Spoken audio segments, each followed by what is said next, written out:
Hi friends, welcome to my channel काम की बात हिंदी में। और फ्रेंड्स, आज हम बात करेंगे इंटीरियर डिजाइनर के चार्जेस के बारे में। तो फ्रेंड्स, चार्जेस जानने से पहले हमें समझना होगा कि इंटीरियर डिजाइन होता क्या है, ये कैसे काम करता है।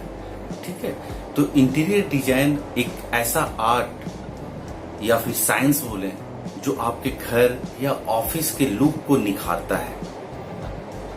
ठीक है, और इस प्रोफेशन से जुड़े लोग माहिर होते हैं इस कला में कि आप उनको जो भी स्पेस देते हैं उस स्पेस का यूटिलाइजेशन वो कैसे करते हैं, उस स्पेस में उस स्पेस को कितना खूबसूरत हो सकता है, इस चीज का विजुलाइज बहुत अच्छे तरीके से वो लोग करते हैं। तो ऐसे लोग को हम लोग इंटीरियर डिजाइनर बोलते हैं। ठीक है फ्रेंड्स, नॉर्मली जब भी हम लोग कोई प्रॉपर्टी लेते हैं या घर लेते हैं तो एक बात तो दिमाग में जरूर आता है कि इसको खूबसूरत तरीके से इसको सजाऊं और संवारूं, और तभी हमें इंटीरियर डिजाइनर का ख्याल आता है। ठीक है, तो इंटीरियर डिजाइनर इसमें बहुत ही अच्छा रोल निभाते हैं वो लोग। ठीक है, तो अब जानते हैं कि इंटीरियर डिजाइनर एक्चुअली काम कैसे करता है। तो इंटीरियर डिजाइनर बेसिकली दो तरीके से काम करते हैं। पहला कि वो कॉन्टेक्चुअल बेसिस पर जाएंगे और दूसरा टर्नकी बेसिस पर। ठीक है, कॉन्टेक्चुअल बेसिस बेसिकली क्या है कि उसमें वो लोग आपको पर स्क्वायर फीट के हिसाब से वो लोग चार्ज करेंगे। ठीक है, और टर्नकी बेसिस में पूरा ओवरऑल डिजाइन का जिस तरह का उसमें मटेरियल यूज हो रहा है, जिस तरह का चीजों को वहां पर लगाना चाह रहे हैं, ठीक है, उस हिसाब से कॉस्ट उसका वेरी करता है। बट कॉन्टेक्चुअल में क्या एक फिक्स रहता है जो कि आप उस रेट से आप उनके साथ डील करते हैं। ठीक है, तो नॉर्मली अगर हम जहां तक चार्जेस की बात है, तो अगर हम देखें कि अगर 2 BHK का फ्लैट है या फिर ये बोलें कि 1000 स्क्वायर फीट को स्पेस है, उसको अगर हमको इंटीरियर करना है, तो नॉर्मली इंडिया में अगर हम देखें तो नॉर्मली आपको ये 7 to 10 लाख का आपको बजट लेके चलना होगा। ठीक है, इसमें एक आप बहुत टॉप क्लास का नहीं लेकिन मिडिल क्लास का एक तो इंटीरियर आप कर सकते हैं। ठीक है, इसके बाद और भी बहुत सारे फैक्टर्स हैं जो कि इंटीरियर का चार्ज जिस पर डिपेंड करता है। तो आइए जानते हैं उसी को डिटेल में कि वैसे कौन कौन सा फैक्टर्स हैं जिस पर इंटीरियर डिजाइनर का चार्ज निर्भर करता है। तो उसमें पहला जो चीज हम लोग देखें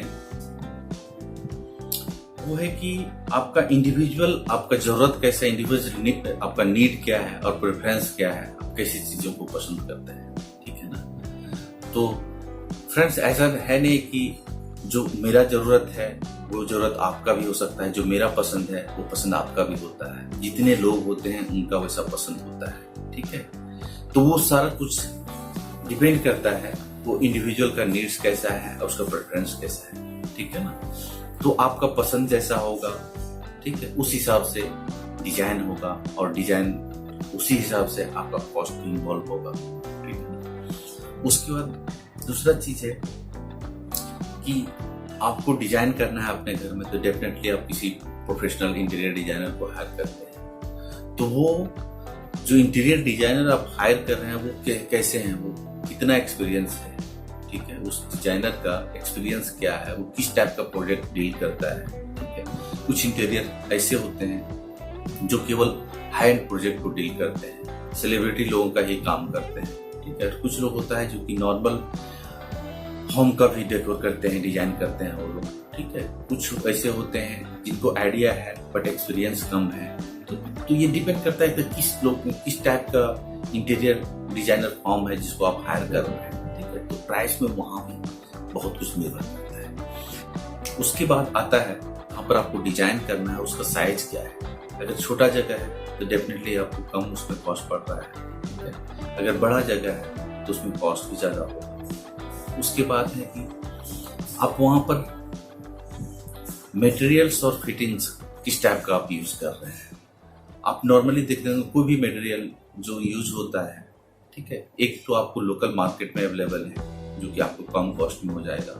दूसरा है कि ब्रांडेड होता है, ठीक है, उसमें तो आपको कॉस्ट ज़्यादा लगेंगे।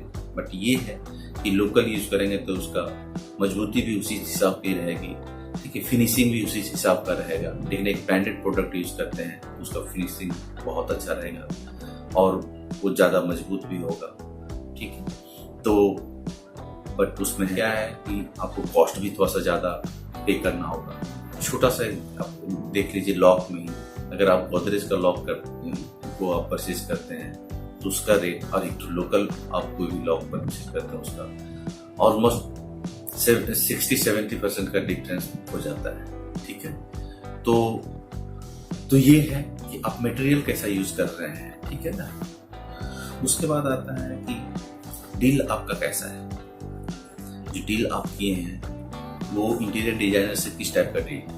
एक होता है कॉन्टेक्चुअल होता है और दूसरा कॉन्टेक्चुअल पे बेसिस होता है कि आप इंटीरियर में तो बहुत सारा फैक्टर है, बहुत सारा चीज मिल करके तो होता है। जैसे कि आपका पहला डिजाइन हुआ तो डिजाइन का भी कॉस्ट है, ठीक है। उसके बाद मटेरियल आते हैं, मटेरियल का भी कॉस्ट है। मटेरियल को बनाने के लिए लेबर इन्वॉल्व होता है, उसका लेबर का भी कॉस्ट है। तो आपका कोई भी डिजाइनर फॉर्म है वो पूरा कंप्लीट सर्विस देता है, ठीक है। उसको टंकी बेसिस पे हम लोग काम करते हैं। लेकिन अगर आप जब कॉन्ट्रेक्चुअल बेसिस पर जाते हैं तो आप किसी एक सर्विस को या दो सर्विस को आप हायर करते हैं। लाइक आप ये बोलते हैं कि आप मुझे पूरा डिजाइन आप दे दीजिए, ठीक है, और दूसरा आप अपना लेबर दीजिए। अगर आप ऐसे करते हैं तो उसके लिए आपको फिक्स उसका रेट होता है, जो कि स्क्वायर फीट के हिसाब से डिजाइनिंग के लिए आपको चार्ज किया, लेबर के लिए जो भी फर्नीचर आपके यहाँ बन रहा है उसका पर स्क्वायर फीट के हिसाब से चार्ज करता है। लेकिन अगर आप टंकी बेसिस पर ये किए हैं तो वो ओवरऑल सारा चीज ऐसे वो खुद करेगा। उसमें उनके पास स्कोप भी होता है कि फ्रीली वो काम कर सकते हैं, है ना। अच्छा क्रिएटिविटी उन लोग उसमें ज्यादा क्रिएटिविटी ये करने में, उनको इम्प्लीमेंट करने में सहूलियत होता है। तो ये सारे कुछ फैक्टर हैं जो कि आपके एक इंटीरियर डिजाइन के कॉस्ट में निर्भर करता है। तो आशा करता हूँ कि आप लोगों को ये समझ में आ गया होगा। और अगर इसी तरह का कोई भी पॉइंट में अगर डाउट तो प्लीज कमेंट कीजिए, मैं डेफिनेटली कोशिश करूंगा उसका आंसर करने के लिए। तो आज का वीडियो यहीं पर समाप्त करते हैं।